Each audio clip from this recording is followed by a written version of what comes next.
दोस्तों नमस्ते। महाराष्ट्र के नेता जिसका जिक्र करना मुझे भी जरा संकोच हो रहा है आजकल, क्योंकि उसी विषय पर कितनी बार बात करूं यह सवाल मेरे मन में भी आता है। और मैं अच्छा खासा भली भांति जानता हूं कि आप भी उन महनीय नेता के बारे में सुनना देखना पसंद नहीं करते हैं, क्योंकि आपके कमेंट्स मैं रेगुलरली देखता हूं कि आपको उनके बारे में सुनना अच्छा नहीं लगता है।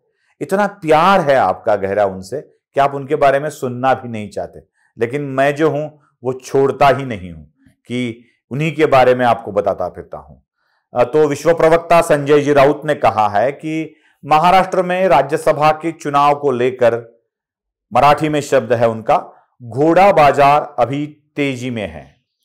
मतलब घोड़े बेचने वाली, घोड़े खरीदने वाली जो बात होती है उसे मराठी में घोड़े बाजार कहा जाता है। अब घोड़े बाजार की बात वो लोग कर रहे हैं जिन्होंने अपना अस्तबल मतलब तबेला ही बेच दिया हो। घोड़े बाजार की बात क्या होती है? अपने अस्तबल के घोड़ों को जाकर कहीं बेचना या अस्तबल के लिए नए घोड़ों को खरीद कर लेना। यहां शिवसेना नाम का तबेला ही, अब मैं क्यों बोलूं कि अच्छे खासे लोग वहां पे नेता है जो शिवसेना के द्वारा चलाए जाते, शिवसेना उनके द्वारा चलाई जाती है, वो या शिवसेना के द्वारा चलाए जाते हैं। लेकिन शिवसेना की हालत ऐसी हो गई है कि अब शिवसेना के पास ना देखने के लिए कुछ बचा है, ना सुनने के लिए कुछ बचा है, ना सुनाने के लिए कुछ बचा है। संजय राउत जिस बाजार की बात कर रहे हैं, क्या वो बाजार करना इनके हाथ में है अभी? क्या शिवसेना राज्यसभा इलेक्शन में अपने सारे के सारे कैंडिडेट को चुनकर ला सकती है? हम बात कर रहे थे दूसरे कैंडिडेट की। क्या शिवसेना अपना दूसरा कैंडिडेट चुनकर ला सकती है? मैं बात कर रहा हूं, क्या शिवसेना अपना पहला वाला कैंडिडेट चुनकर ला सकती है? दोस्तों, इस चुनाव को हमें इतनी सहजता से नहीं लेना होगा। इस चुनाव के गणित को भी ठीक तरह से समझना होगा। अगर इस चुनाव में किसी, समझो आप समझ लीजिए कि अभी इस चुनाव में बीजेपी के 2 चुन के आने वाले हैं, महाविकास आघाड़ी के 3, मतलब 5 तो आने ही आने हैं हर पार्टी के, और एक व्यक्ति ऐसा है जो किसी को मिलकर चुनकर लाना है। अभी ये 6 लोगों की बात हो रही है। अगर 7वां कैंडिडेट मैदान में आ जाता है तो बात तय है कि चुनाव होंगे। चुनाव सब सीट के लिए होंगे, सारी की सारी सीट के लिए होंगे। किसी एक सीट के लिए होगा और बाकी निर्विरोध चुनकर आई, ऐसा होगा? ऐसा नहीं होगा। अगर शिवसेना अपना दूसरा कैंडिडेट उतारती है तो दोस्तों 42 सीटों की जरूरत एक आदमी को चुनकर आने के लिए है। मतलब कोटा फिक्स है 42 सीटों का, 42 मतों का। शिवसेना के पास अपने वोट देकर 14 वोट बचते हैं। एनसीपी के पास भी लगभग 12-13 वोट बचते हैं अपना एक चुनकर लाकर। अब यह सोचा जा रहा है कि कांग्रेस के पास के 2, कांग्रेस के बेचारों की हालत तो ऐसी है कि वो ना इसमें कुछ अपना बड़प्पन बता सकते हैं ना बड़प्पन दिखा सकते हैं। 2 ही है एक्स्ट्रा उनके पास, वो भी उन्हें अपने ही कैंडिडेट को देने पड़ेंगे। न कहीं अगर दगा फटका हो जाए, कहीं दगाबाजी हो जाए तो क्या करेंगे बेचारे? तो वो खुद के कैंडिडेट को ही दे देंगे। इन दोनों को मिलाकर लगभग 27 वोट महाविकास आघाड़ी के पास रह जाते हैं, जो एनसीपी और शिवसेना के पास है। ठीक उतने ही वोट भारतीय जनता पार्टी के पास, अकेली पार्टी के पास बचते हैं। दोस्तों, अगर एक कैंडिडेट अपने वोटों का कोटा पूरा नहीं कर पाता है तो चुनाव की मतगणना दूसरे पसंद के वोटों पर चली जाती है। अब दूसरे पसंद के वोट कैसे गिने जाते हैं? पहला पसंद का वोट जिसको दिया है उसमें से एक हो जाता है बाद, मतलब जो अपना निर्धारित कोटा पूरा नहीं कर सकता है उसको किया जाता है अलग। अब उसके सेकंड प्रेफरेंस के वोट गिने जाते हैं।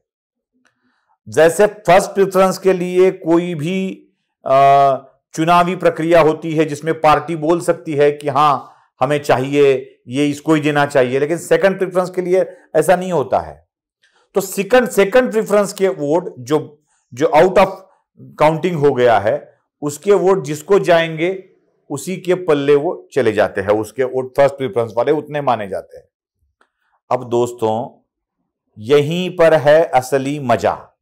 मजा यह है कि भारतीय जनता पार्टी के कैंडिडेट को जीतने के लिए जरूरत है 14 वोटों की, और शिवसेना के अकेले कैंडिडेट को जीतने के लिए जरूरत है 28 वोटों की, जितने की भारतीय जनता पार्टी के पास अभी है।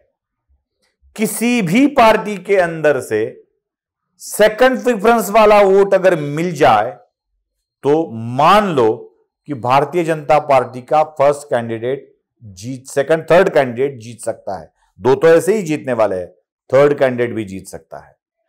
और यही एक चिंता है, इसीलिए शरद पवार ने एक अच्छा दांव खेला था। वो अच्छा दांव मानता हूं मैं इसको, सही में शरद पवार ने एक अच्छा दांव फेंका था, और जिसके साथ शिवसेना को भी शायद निकल जाना चाहिए था।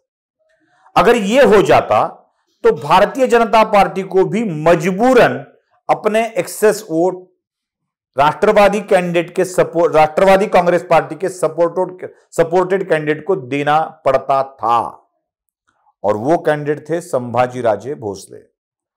एनसीपी सपोर्ट कर रही है, शिवसेना भी सपोर्ट कर रही है, तो मजबूरन बीजेपी को भी उनके साथ जाना पड़ सकता था। अब एनसीपी ने इस विषय में पहल कर राजे को नकारने में एक अहम भूमिका निभाई है। पहले तो उन्होंने शर्त रखी है कि हम लड़ेंगे, दूसरी शर्त रखी है कि राजे शिवसेना में आ जाए। राजे तो किसी पक्ष में जाने के लिए तैयार नहीं है। अब राजे को समर्थन राजे के पूर्व शिवाजी महाराज का नाम लेकर, पूर्वज उनका नाम लेकर चलाने वाली पार्टी ही संभाजी राजे को सपोर्ट नहीं कर रही है, तो भारतीय जनता पार्टी भी राजे से अपना नाता तोड़ सकती है। पहल शिवसेना ने की है, और यही एक बात शिवसेना ने फिर से एक बार गलती कर दी है इस चुनाव में, कि उन्होंने राजे को एक तो पार्टी का निमंत्रण दे दिया और अपना खुद का अलग कैंडिडेट खड़ा करने की बात की। अब मुख्यमंत्री ने इंडिपेंडेंट कैंडिडेट से भी बहुत सारी बातें की है। जहां संजय राउत बात कर रहे हैं कि घोड़ा बाजार होगा, लेकिन घोड़ा बाजार के लिए पहल कौन कर रहा है यह भी देख लेना जरूरी है। दोस्तों इन सब में मुझे चिंता यह है कि कहीं शिवसेना अपना असल हक वाला कैंडिडेट भी ना गंवा दे। आखिरकार ये सभी कहानियां हैं जो हमारे मन में आती है, हम इसको सोचते हैं इसके बारे में कि क्या ऐसे हो सकता है। असल चीज होने वाली है चुनाव के मैदान में ही, क्या होता है देखते हैं। आप भी देखेंगे, मैं भी देखूंगा। तब तक मैं आपसे विदा लेता हूं। नमस्ते।